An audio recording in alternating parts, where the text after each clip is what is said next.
Pharisees and Sadducees had come to test Jesus. They had asked him for a sign from heaven. Jesus then denied this offer.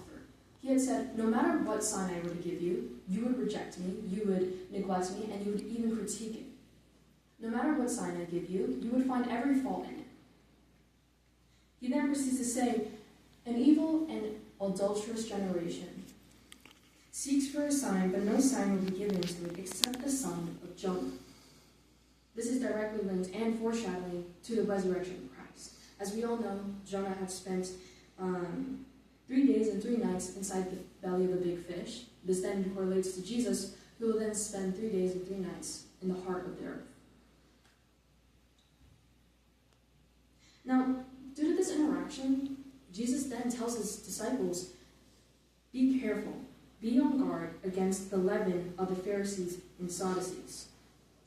If you don't know, leaven is a type of yeast. What Jesus is hinting at here is, though it may seem small at first, they will continue to rise, and it will become a threat. Now, of course, Jesus' disciples take this entirely incorrectly. They had interpreted this as a way of saying, don't bring bread. Jesus then corrects them, saying, no, I'm saying be careful of the Sadducees and the Pharisees. To which he then also adds, despite having little bread, O you of little faith.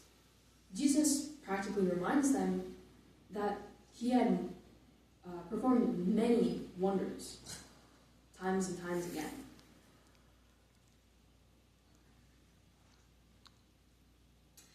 Now, Jesus had arrived to the district of Caesarea.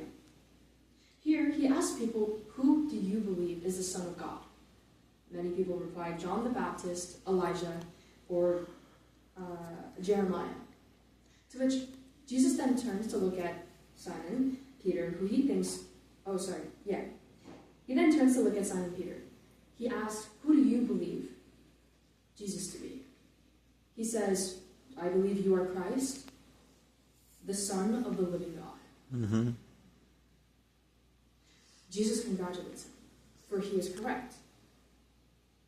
He says, I will build a church on top of these rocks, saying, and he will give Simon Bar-Jonah the key to the gates of heaven.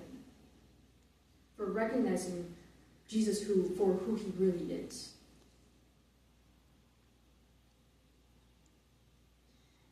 Now, right after this, Jesus then told Simon that Jesus is about to be betrayed. He will die, and he will be resurrected. Simon then says, I rebuke this. This is not possible. I do not believe this. For Jesus says, get behind me, Satan. You are a hindrance to me, for you are not setting your mind on the things of God, but on the things of man. What can we get from here? What we understand from this is Simon is only thinking of Jesus, that of any other human, rather than the Son of God. And that is where he is wrong. Jesus is the Son of God. He is no ordinary human. Then Jesus told his disciples, when you deny and surrender, you must not think of what you would want for your life. When you deny and surrender, you have to think, what would God want for my life? So take up your cross and follow Jesus. What does that really mean? What does it mean to take up your cross? To take up your cross, it means every day one must die to their old selfish habits of pride and greed. You should not relive your past sins. Instead, you are to imitate the way of Jesus' life and continue in his path of glory. Chapter 17, this is Transfiguration. Now,